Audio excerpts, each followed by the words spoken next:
work in the summer, and then I go to school. And Oh, you only do the show in the summer, and then you go to school in the winter? No, the rest of the time. Whether they rise to success, disappear, or fall into tragedy, the stories of Hollywood child actors are often shaped by the crushing weight of fame. Here are 10 child actors who battled hellish odds in the industry, some triumphantly, others tragically. That's funny. Wasn't he pointing the other way? Of course, people do go both ways. Number 10, Judy Garland. On paper, the career of Judy Garland was the stuff of dreams. She was the shining star of Hollywood's then greatest studio and grew to become one of her generation's most acclaimed actors. Her breakthrough portrayal of Dorothy Gale in 1938's The Wizard of Oz was iconic, and she became a household name at only 16. She was destined for the top, to usher in a new era. But sadly, her childhood was a prime example of Hollywood's dark allure. It toughened her in ways that she'd never have imagined. Born from a family of entertainers, Garland's father, Frank, owned a local movie theater, while her mother, Ethel, was a vaudeville performer. At 2, she was already dancing and singing on vaudeville circuits with her 2 sisters, while Ethel provided the soundtrack on the piano. Life in Minnesota was good. Garland loved performing alongside her sisters, but things shifted dramatically after they relocated to Lancaster, California. It was as though the carefree joy of their old home was left behind. Ethel suddenly became determined that all her children would become stars, especially Garland, who was clearly the family's shining talent. She would drag them to places where influential people might notice their talent, hoping it would lead to their big break. And no, it didn't stop there. To fast-track Garland's career, Ethel took her to various vaudeville performances and even secured her a spot at the Chicago's World Fair in 1934. A lot of the places Garland performed in were inappropriate for children, but it didn't stop Ethel. She took Garland to well-known nightclubs, including the Coconut Grove, and one of them was even raided for gambling. It's hard to imagine why Ethel would be so callous with her parenting, but we can point fingers. Her marriage with Frank was fractious, as he regularly cheated on her before he died in 1935. It's likely that Ethel poured all her energy into Garland's potential as a way to cope with her own troubled personal life. None of this excuses her actions, but it might shed light on why she was oblivious to her children's well-being and desperately wanted Garland to be a star. Sadly, her nefarious plan worked. Garland caught the eyes and ears of MGM, who signed her to a contract when she was just 13. But it wasn't quite the happy ending that had been hoped for. The innocent teenager was thrust into a world of criticism, and the studio went to great lengths to ensure Garland fit their idea of a sweet girl next door. Studio head Louis B. Mayer reportedly mocked Garland's 5-foot height and slight spinal curvature, referring to her as his little hunchback. She was also pressured to wear removable caps on her teeth and prosthetics to alter the shape of her nose. Worse, because she was labeled overweight, Mayer hired a network of informants who kept a close eye on what Garland ate. The commissary was also ordered to serve her nothing but chicken broth and cottage cheese. She wasn't even allowed to have cake on her birthday. Despite being an underfed, nearly anorexic child who longed to indulge in simple pleasures like a burger or a soda, Mayer frequently reminded her of her non-existent weight issues. And if she dared to break the diet, she was threatened with immediate dismissal from the MGM roster. Her mistreatment intensified during the lead-up to The Wizard of Oz. The studio placed her on a rigid amphetamine-based diet, supplying her with pills to keep her slim, sustain long work hours, and even sleep when MGM deemed it appropriate. And guess what? All of these were co-signed by Garland's mother, who was desperate for her daughter to reach the heights of a leading lady. As a matter of fact, according to Garland's biographer, Gerald Clark, it was actually Ethel who first introduced pills to her daughter, stimulants to boost energy and sedatives to help her sleep, when she was still under 10 years old. Now you know why Garland later described her mother as the real Wicked Witch of the West. It's a strikingly fitting moniker. Garland won the Academy Juvenile Award at the Academy Awards for her performance in The Wizard of Oz, but it led to even more mistreatment. In both 1937 and 1938, Garland often juggled making 2 films at once. Her day would start with 3 hours of school, followed by 2 hours of singing rehearsals before she even began filming. The cycle of abuse persisted even as Garland reached legal adulthood. She was pressured by both her mother and MGM to abort her first baby, all in the name of maintaining a youthful, prepubescent image. Sadly, Garland never found peace with who she was or how the industry used her. She struggled with severe issues related to pills and alcohol and had a nervous breakdown in 1948, for which she spent time in a sanatorium to recover. But hey, if there's one thing that stars do, it's shine. Garland made a series of notable comebacks, including her Oscar-nominated performance in the 1954 remake of A Star is Born. 7 years later, she made history by becoming the first woman to win the Grammy Award for Album of the Year with her live recording, Judy at Carnegie Hall. Though Garland's talent and charm with audiences never died, her struggles with substance abuse continued throughout her life. Tragically, she passed away in 1969 due to an accidental overdose of barbiturates. Number 9. Brooke Shields. Hollywood often sells the image of child actors living a dream, but disturbing accounts behind the scenes often reveal a much darker reality. Sadly, only a few know better than Brooke Shields. We're talking about a woman who started modeling as an infant and has since lived her life in the spotlight as a totem of American girlhood, a standard of beauty, and a frequent subject of public debate. Growing a tough skin was only expected. Similarly to Judy Garland, Brooke's mother, Terry Shields, was in the entertainment industry. She was a model and actress who saw potential in her daughter, yet their relationship was complicated. Terry struggled with alcoholism, which created a challenging and often unpredictable environment for Brooke growing up. Worse, she neither advised her daughter nor taught her the best path. At just 11, Brooke starred in the 1978 film Pretty Baby, all while navigating the alcoholism of her mother and manager. Though it got a lot of views, the film sparked immediate controversy as it featured her in explicit and mature scenarios far beyond her age. Critics and audiences alike were polarized by her role, with many accusing the filmmakers of exploiting a child for shock value. And then, 2 years later, she starred in The Blue Lagoon, in which 2 young people, shipwrecked on a desert island, partook in a lot of explicit affairs. The film was so controversial that it prompted a government investigation, where Brooke had to testify before the United States Congress, and it was all because of her mother. Sure, the producers missed every mark, but we'd be hard-pressed not to admit Terry did a lot of terrible things to keep her daughter's face and name in the public eye. She was Brooke's manager and the major reason why she featured in provocative roles and explicit commercials. Plus, she constantly had Brooke haunt the television talk show circuit even when she had nothing to sell or promote. Thankfully, Brooke got better and more mature as she grew older. She graduated with a degree in French literature and took a good step back from Hollywood to realign her goals. By the time she returned to acting in the late 80s and 90s, she was a completely different woman.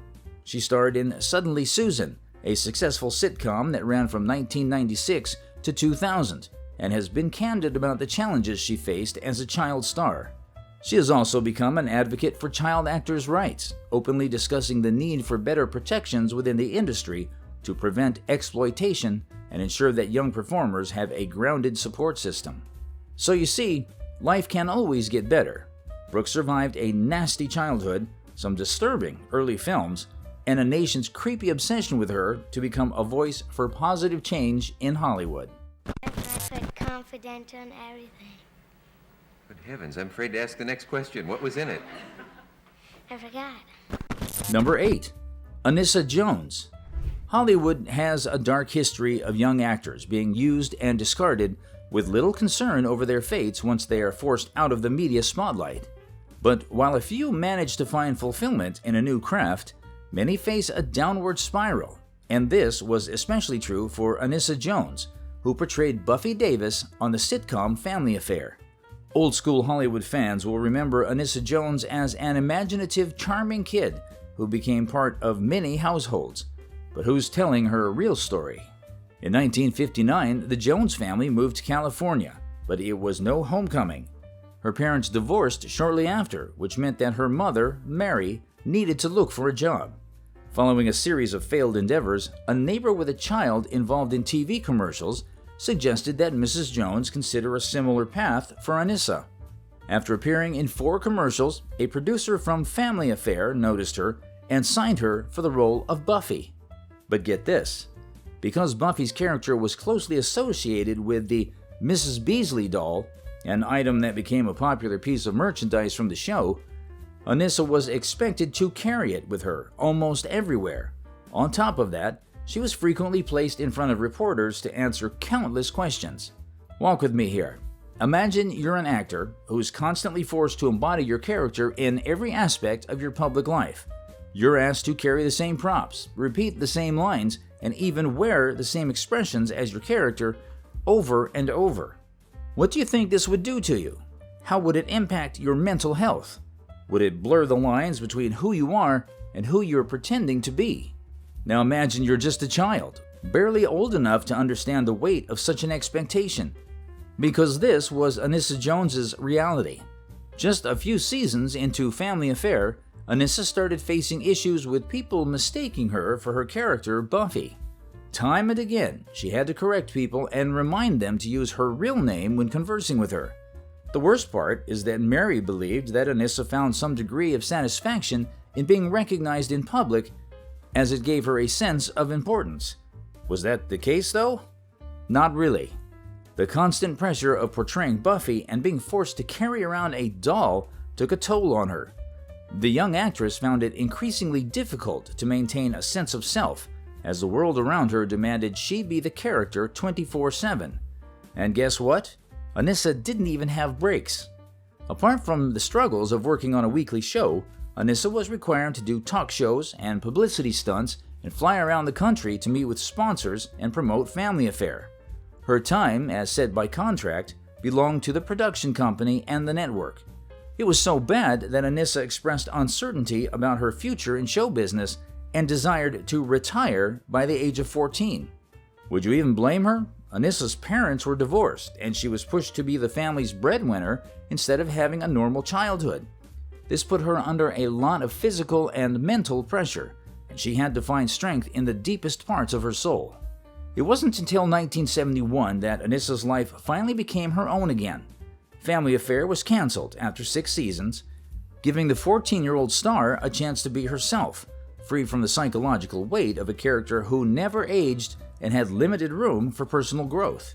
In 1975, director Martin Scorsese invited Anissa to audition for the role of Jodie Foster in Taxi Driver.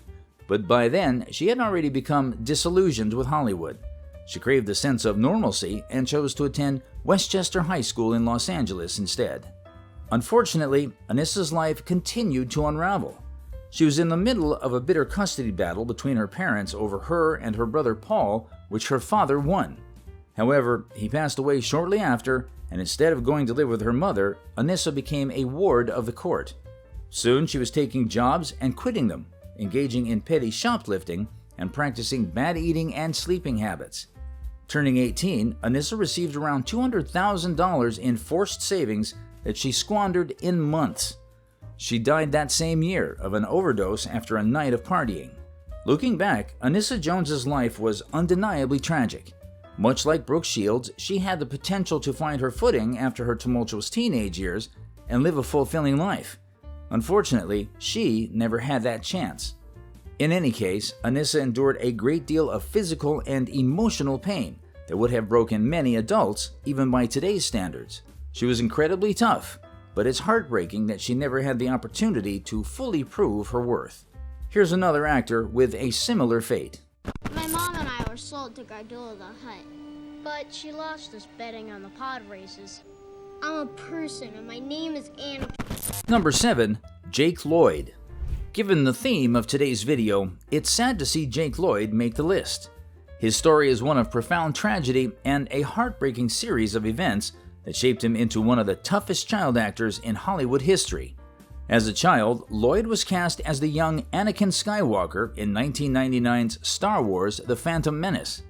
This made him the face of one of the most popular franchises in history at just 11 years old.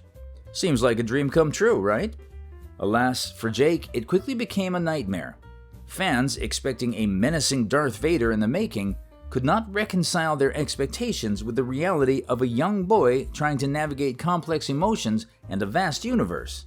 The vitriol was relentless. Bullying at school, nasty remarks from the press, and it pushed Jake to a breaking point. The pressure led him to retire from acting just 2 years after his breakthrough role. To many, it was a shocking move, but for Jake, it was the only escape. Fame that had once promised endless possibilities now felt like an insurmountable burden. However, it wasn't just the fame that took its toll. Jake was diagnosed with bipolar disorder, and he had episodes of severe delusions that caused him to lose touch with reality, and it was worse in college. He suffered from visual and auditory hallucinations, which led to failing grades and missed classes. Legend says he would see figures with black eyes following him, a figment of his imagination. In 2008, Jake was diagnosed with paranoid schizophrenia, but he has no idea due to anosognosia, a condition where humans fail to recognize their own mental illness due to an underlying physical or neurological issue. Sadly, the diagnosis brought little relief as the toll of untreated schizophrenia continued to weigh heavily on him. In 2015, a violent outburst involving an assault on his mother, combined with reckless driving and resisting arrest, painted a picture of a young man on the edge. But in a moment of clarity, his mother chose not to press charges. She knew the pain her son was going through, and getting him arrested could have worsened the situation. Jake was compelled to continue his medication, but his troubles didn't end there. In 2018, tragedy struck again when his sister, Madison, passed away unexpectedly. The grief added to the already crushing burden of his mental health struggles. By 2023, Jake had suffered a complete psychotic break and was hospitaled after a disturbing incident in which he shut off his mother's car in the middle of a busy freeway.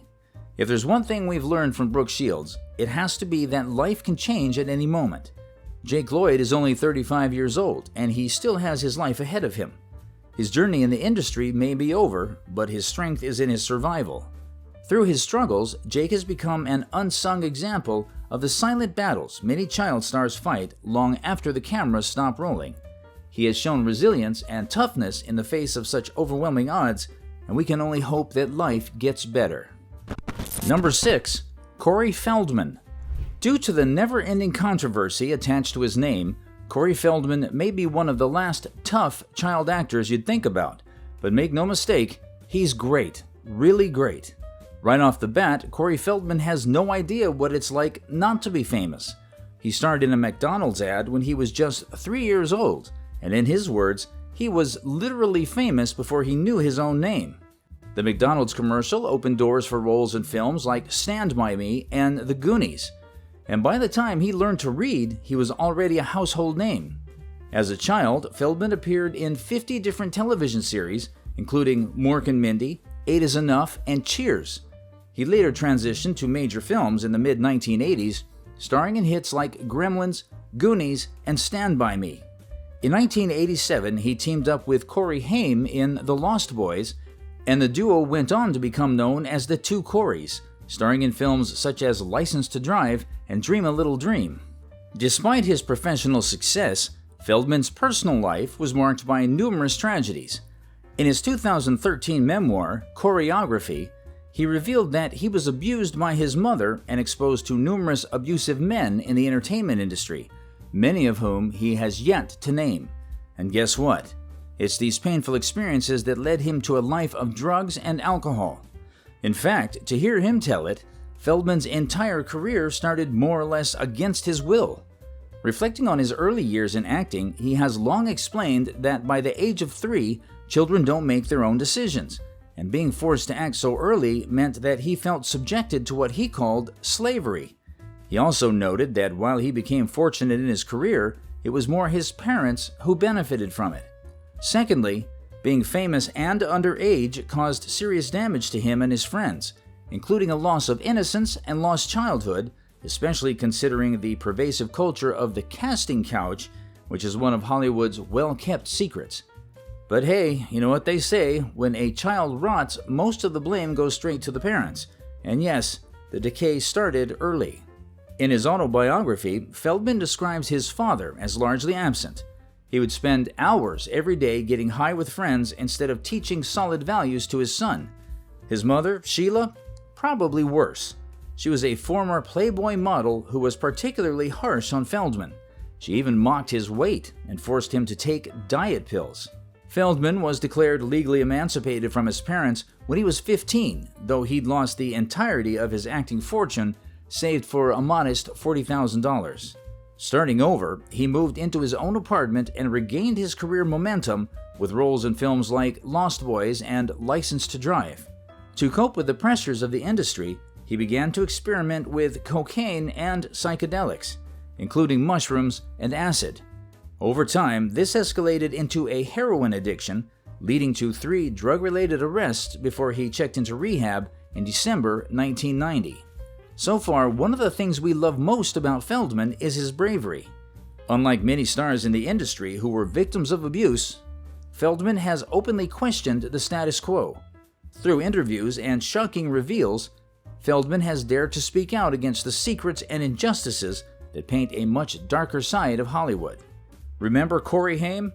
His death at the age of 38 was ruled as an accidental overdose, but the circumstances surrounding it have long been questioned.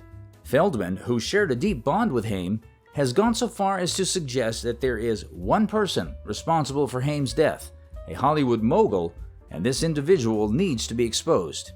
However, he added that he can't be the one to reveal the truth, as he, too, has been victimized by powerful figures within the industry. Despite the struggles with addiction and the personal challenges that have marked much of his life, Corey Feldman has managed to find redemption in his career and his public persona. As a committed Democrat and an advocate for animal welfare and rights, Feldman has worked tirelessly to raise awareness for America's issues. His long-standing dedication to vegetarianism is one example, and he even appeared in a PETA ad campaign to promote the benefits of a plant-based lifestyle. In recognition to his commitment, Feldman was awarded the Paws of Fame Award from the Wildlife Way Station. So you see, Feldman may not have reached the heights expected of his early career, but he's doing better every year and has proven yet again why he's one of the mentally toughest child actors in Hollywood history. He could learn a thing or two about career comebacks from our next actor, though. Number 5, Lindsay Lohan. Lindsay Lohan may have been the it girl of the 2000s, but her career began almost as soon as she could talk. Signed by Ford Models at just 3 years old, Lohan was quickly cast in commercials and print ads, appearing in countless campaigns.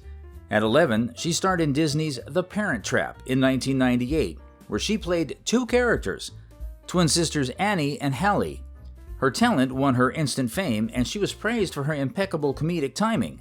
Little did she know the role would push her into the relentless pace and pressures of Hollywood.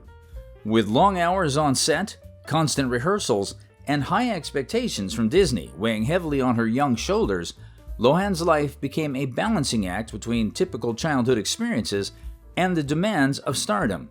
And sadly, it only got worse. Following The Parent Trap, Lohan quickly became one of Hollywood's most in-demand young actors. By her early teens, she had starred in major hits like Freaky Friday and Mean Girls, the latter of which catapulted Lohan to a new level of fame. She was one of the most famous young actresses in the industry, and her life was subject to intense media attention. This is when the problem started. Apart from the immense pressure to maintain a perfect public persona, Lohan's personal life behind the scenes was becoming increasingly complicated. She was in the middle of her parents' turbulent relationship, which included divorce and public legal battles, and it didn't take long for her to become the family's breadwinner.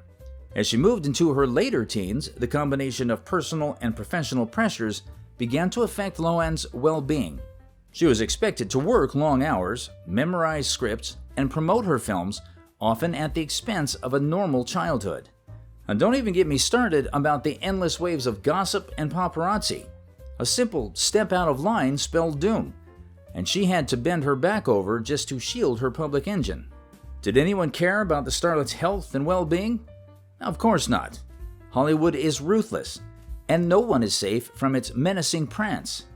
Around 2005, while filming Herbie Fully Loaded, Lohan reportedly struggled with health issues and was hospitalized due to exhaustion. But instead of being compassionate, the media seized upon these incidents to scrutinize Lohan.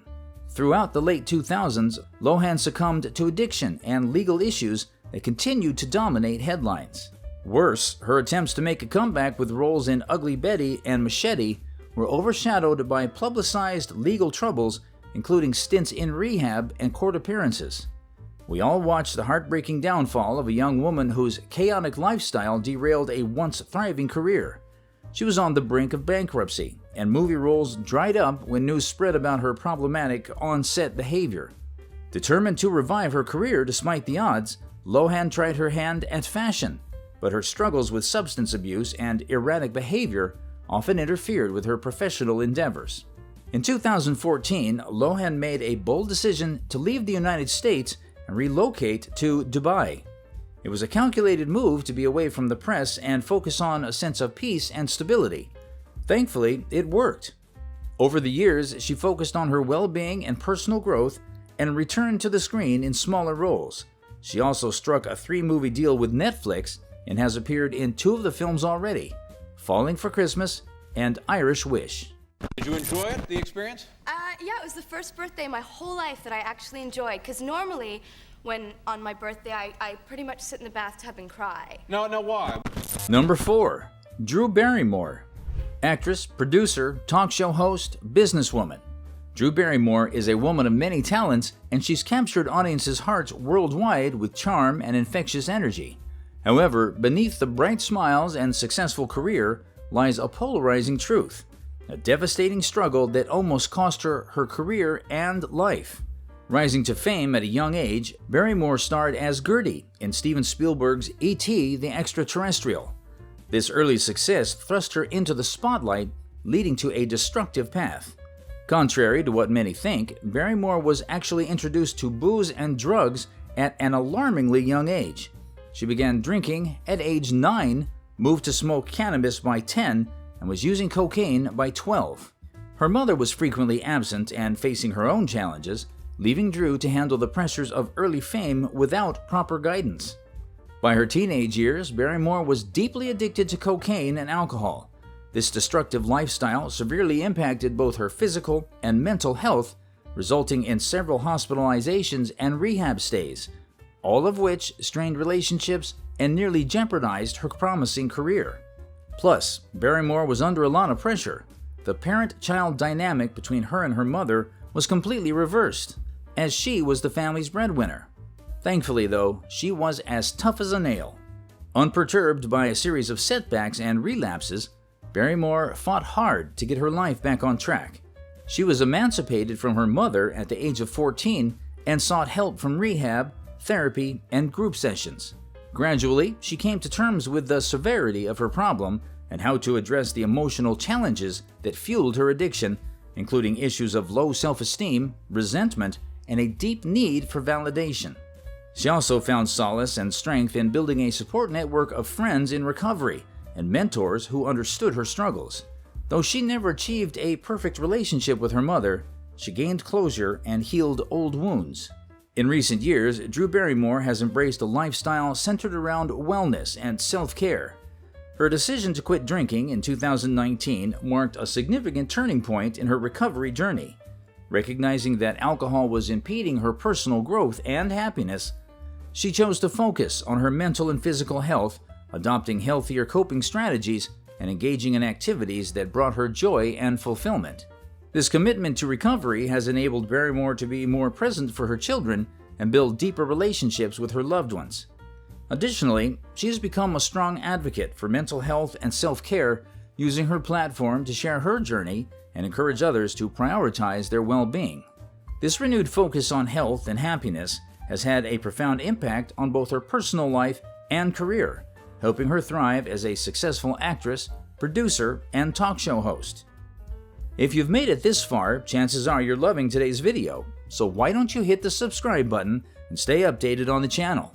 We're always bringing you stories of Hollywood's unforgettable characters, legendary actors, and forgotten stories. Trust me, you don't want to miss our coming releases.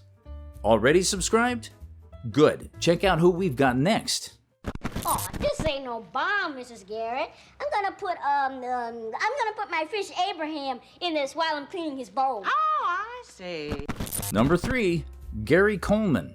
Gary Coleman's rise to fame is as heartbreaking as it is iconic. Born in 1968 with a rare kidney disease, Coleman's health issues were severe from the get-go. He required care and lived in constant fear, not knowing which breath could be his last. And he had his first kidney transplant at the age of 5 and then a second at 17.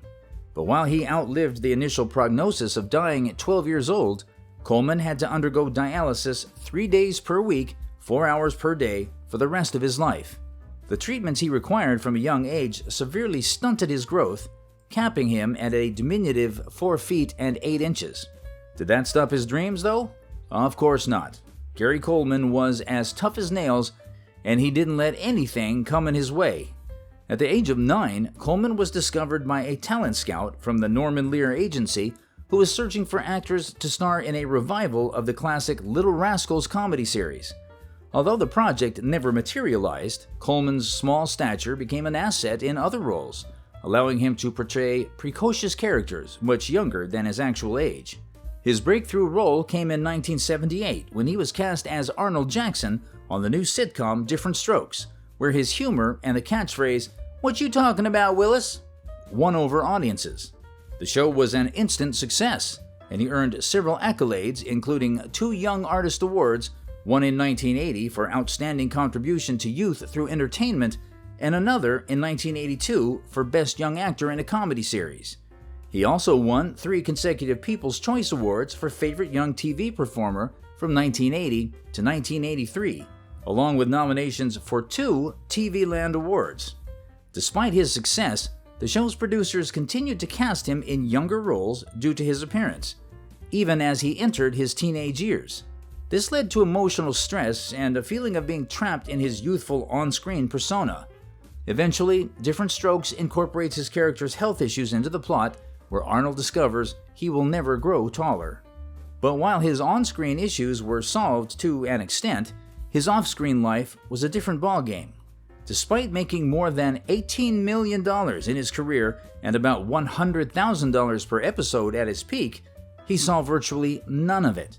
His adoptive parents and business advisors mismanaged his earnings, leading him to sue them in 1989 for misappropriation of his trust fund. Though he won a $1.28 million settlement, his financial stability remained precarious, and he eventually declared bankruptcy in 1999. Worse, the relationship he had with his parents was irreparably damaged. They claimed to have been unaware of the financial mismanagement, but it didn't change the fact that Coleman felt he was seen only as a source of income. Despite efforts to revive his career through guest roles and appearances in video games, Gary Coleman struggled to break free from the image he had built. He was often typecast as a caricature of his Different Strokes persona. After years overshadowed by health problems and heartbreaking tragedies, Coleman passed away at 42 from a head injury sustained in a domestic accident. The fall occurred in the home he shared with his wife, Shannon Price. While the police ruled it an accident, many, including Coleman's former girlfriend Anna Gray, found the circumstances suspicious. It was hard to believe that a fall from Coleman's short stature could lead to such severe injuries. To add to the intrigue, Price didn't accompany Coleman to the hospital and made the decision to disconnect him from life support just 2 days later, despite his wishes to be kept alive for 2 weeks. But what do you think, though? Could it have just been an odd coincidence? Or did Price's actions raise too many red flags? Share your thoughts in the comments below. Quietly from Louis B. Mayor's office, and we walked hand in hand silently to the car, which was unusual. We got in the car driving home. I said, "Mom, you won't believe what happened to me." Number 2, Shirley Temple. Before the dawn of censorship guidelines, Hollywood was a dark and scary place. Though much has changed in contemporary times, there are dozens of disturbing stories that still haunt the industry's shadowy past. One of them was the tale of Shirley Temple, who between 1934 and 1938 was not only considered one of the leading child actors in Hollywood, but also its #1 box office draw. Born with an innate ability to radiate sheer joy and hope through song, dance, comedy, and dramatic performances, Temple brought comfort and optimism to Americans struggling during the Great Depression. She was everyone's favorite kid, and even President Franklin D. Roosevelt remarked that as long as our country has Shirley Temple, we will be all right. But while her signature curly hair and charming personality made it easy to land leading roles, it's the behind-the-scenes experience that was utterly frightening. At the age of 3, Temple signed with a 1932 film called Baby Burlesques. But here's the thing. The Hays Code of Censorship Guidelines was established in 1934, meaning rights and protection laws weren't applied in Temple's debut. The Baby Burlesques were meant to be satires of classic Hollywood films performed by toddlers. But the performances were way over the top. They featured children dressed in clothing indecent for their age amid a myriad of questionable scenes. But here's the thing. The Hays Code of Censorship Guidelines was established in 1934, meaning rights and protection laws weren't applied in Temple's debut. The Baby Burlesques were meant to be satires of classic Hollywood films, performed by toddlers. But the performances were way over the top.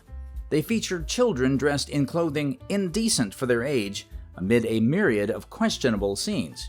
But just when you'd think kids dressed as escorts was bad enough, the absence of protection and censorship guidelines left young actors without safety measures on set. Directors were often accused of treating them harshly and imposing unfair punishments.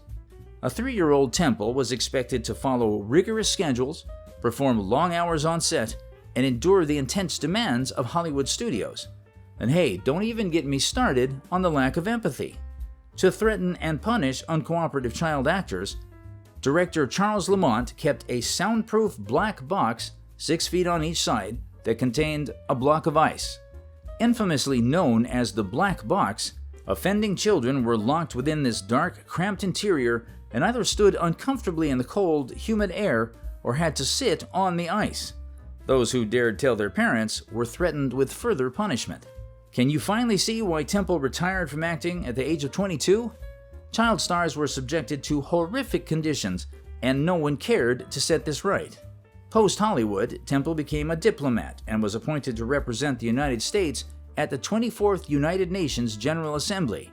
Over the next 2 decades, Temple made history as the first woman to serve as U.S. Ambassador to Ghana, Chief of Protocol and Ambassador to Czechoslovakia.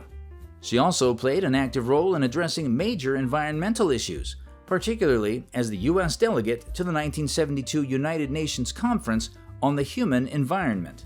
In 1988, Temple released her best-selling autobiography, Child Star, on the back of raising 3 children. She later returned to acting, eventually appearing in 50 primetime television productions. Throughout her career, Temple received many awards and honors, including the Kennedy Center Honors and the Screen Actors Guild Life Achievement Award. She also held positions on several boards of directors, including those of the Walt Disney Company, Bank of California, the Commonwealth Club of California, and the National Wildlife Federation. Not bad for a child star who had to go through the dark side of the industry, right? Coming next is a swashbuckling actor known for his epic highs and lows. Hint: he won $250,000 on the Who Wants to Be a Millionaire TV show. Number 1. Danny Bonaducci. Younger generations may not know much about him, but Danny Bonaducci is a name that resonates with the 70s kids who grew up watching him on television. Famous for his portrayal of Danny Partridge on the hit TV show The Partridge Family, Danny has one of the most interesting coming-of-age Hollywood stories. He experienced the highs and lows of the entertainment industry and carved out a niche for himself not just as an actor, but as a radio personality and a public figure. Born into a family with Hollywood pedigree, Danny was the son of veteran TV writer and producer Joseph Bonaducci, who used his connections to put his son on an entertainment path. Don't take this to mean that father and son were jolly good friends, though. Danny grew up in a dysfunctional family and suffered severe physical and emotional abuse at the hands of his father, who was mostly absent due to work commitments. Despite the challenges, Danny found comfort and direction in acting, with sporadic appearances in commercials and small television roles. With the support and encouragement from his family, particularly his father's connections in the industry, Danny's big break came in 1970 when he was picked to feature in the musical sitcom The Partridge Family. In the program, the Partridges were a family band touring the country in a painted school bus inspired by Mondrian. Danny Partridge played bass guitar in the band, while his younger brothers, Tracy and Chris, participated as percussion players. The series aired for 4 seasons from 1970 to 1974, and Bonaducci received the Young Artists Foundation's Former Child Star Lifetime Achievement Award in 2003 for his participation on the show. He also voiced Danny in the 1974 Saturday morning animation Partridge Family 2200 AD. Throughout the show's run, Danny was a fan favorite and became a teen idol, gracing countless magazine covers. However, once the show ended in 1974, Danny faced a harsh reality. Transitioning from a child sitcom star to a lasting career in entertainment proved difficult, and he was often typecast and considered incapable of taking on more mature roles. During this time, Danny faced personal difficulties, including battles with substance abuse and legal issues. On March 9, 1990, Danny was detained while attempting to purchase cocaine in Daytona Beach, Florida. He was there to organize an event for DARE, a child-focused anti-drug program. Danny was thereafter sacked from WEGX, and in the following year, he got arrested in Phoenix for assaulting and robbing Darius Barney, a transgender sex worker. He was dismissed from KKFR. In July 1991, Danny pled guilty to lesser charges and was ordered to pay for Barney's medical expenses. Later that year, he made a comeback at WEGX in Philadelphia. But while you'd be forgiven to think that Danny would drown in his crisis, he remained dedicated to his career, working hard to restore both his life and reputation. He sought help for his drug issues and dug deep to find his true north. Like a sharp knife forged from fire, the darkest period of Danny's life not only helped him become a better version of himself, but also found success in other niches. Take, for instance, radio. If Danny had never struggled to get quality roles in front of the camera, how would he have discovered his flair and passion for broadcasting? Over the years, Danny has been open about his struggles with substance abuse and relationships, using his experiences to advocate for mental health awareness and addiction recovery. Did I forget to mention he was also a boxer? As an adult, Danny boxed Donny Osmond and former Brady Barry Williams at different charity events. Danny won both bouts by decision over Osmond and TKO over Williams. On September 13, 2008, Danny defeated Reverend Bob Levy via TKO in the second 1-minute round of a planned 3-round bout. Before the event, Levy smacked Bonaducci while visiting his dressing room. What's that thing they always say? When life gives you lemons, make lemonade. Danny Bonaducci personifies that train of thought. It goes to show that no matter how bad life gets, things can always get better. So, there you have it, 10 of the toughest child actors in Hollywood history. If you enjoyed this video, smash the like button and tell us in the comments which revelation surprised you the most. But don't leave just yet. There's still more to discover. Be sure to check the video currently displaying on your screen.